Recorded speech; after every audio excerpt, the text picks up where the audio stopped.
Bonjour à tous, vous êtes sur la chaîne Espace Prépa TV. Je suis très heureuse d'être aujourd'hui en compagnie de Séverine, qui est une étudiante en première année de SCP Europe et qui va nous parler de ce qui lui est arrivé en prépa et de ses premiers pas à SCP Europe. Séverine, merci beaucoup d'avoir accepté notre invitation.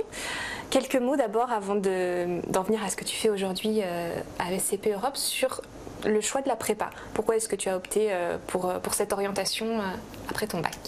Alors moi je voulais garder quelque chose d'assez général après mon bac parce que j'avais pas une idée très précise de ce que je voulais faire. J'avais pensé à une licence de sociaux et puis après je me suis dit que j'allais travailler à l'INSEE, et pour travailler à l'INSEE il faut faire une école à laquelle on accède avec une prépa, et en découvrant la prépa je me suis dit que les matières étaient super sympas. La géopo ça m'intéressait beaucoup, on gardait des maths et je me suis lancée du coup. Donc une prépa ECS, tu prépa ECS, exactement.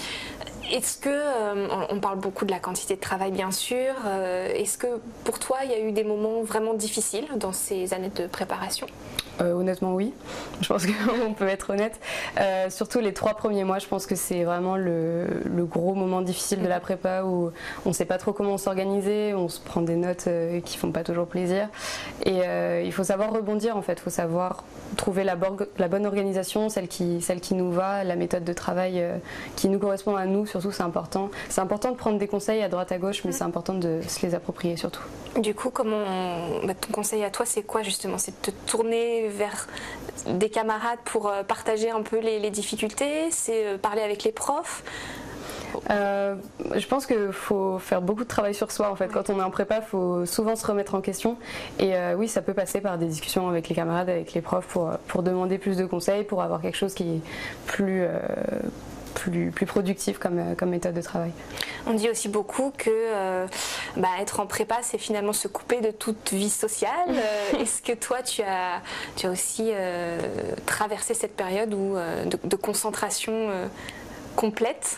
Alors je l'ai traversée, mais je pense que j'en ai tiré les leçons nécessaires, parce que pour moi une prépa où on n'a pas de vie, c'est une prépa ratée en fait. Donc ça sert à rien de se dire je rentre en prépa donc j'ai plus de vie, parce que c'est pas comme ça qu'on va y arriver quoi. Faut garder du temps pour soi, faut aménager sa semaine, faut voir si on est plus efficace la semaine, plus efficace le week-end, est-ce qu'on travaille mieux le soir, mieux le matin, est-ce qu'on se lève plus tôt, est-ce qu'on se couche plus tard. Vraiment c'est une organisation personnelle et encore un travail sur soi. Faut vraiment réfléchir à la manière dont on travaille pour être efficace en prépa.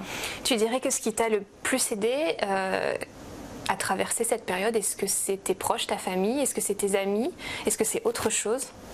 Je pense que c'est un joli combo de tout ça, ouais. Un peu de sport aussi quand j'avais le temps, et la motivation.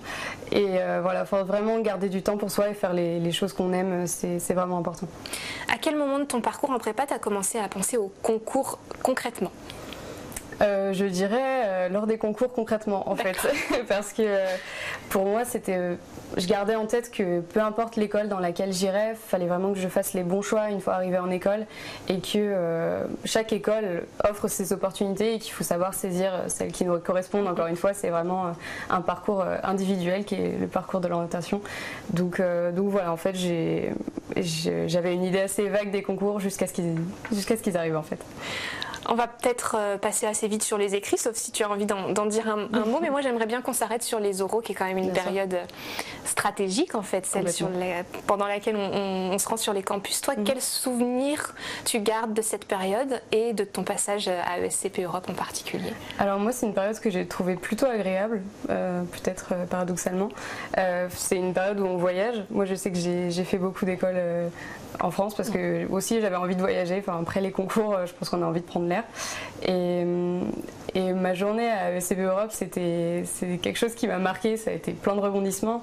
J'ai commencé avec mon oral de maths que j'ai pas très bien réussi, soyons honnêtes, donc ça zappe un peu le moral dès le début. Ensuite j'ai enchaîné sur l'espagnol, j'étais pas très fière, l'anglais j'étais vraiment déçue de ce que j'avais fait, et puis finalement je me suis remotivée pour l'entretien de personnalité. Je me suis dit bon, je donne tout, et puis si ça passe pas tant pis, mais au moins j'aurais tout donné, et j'ai eu 19 à l'entretien de personnalité qui a rattrapé le 8 en maths. D'accord. Bon, voilà. Finalement, tu as intégré voilà, l'école. Et je suis très heureuse. Bon, alors raconte-nous justement comment ça se passe depuis ta rentrée à ESCP Europe. Est-ce que tu as vécu un choc? On en parle beaucoup de ce choc prépa-école. Et qu'est-ce que tu fais? Comment ça se passe? Est-ce qu'il y a eu des temps forts marquants depuis cette rentrée à ESCP Europe? Alors j'ai beaucoup apprécié mon premier mois jusqu'ici. C'est vraiment une expérience complètement différente de la prépa, très très très agréable.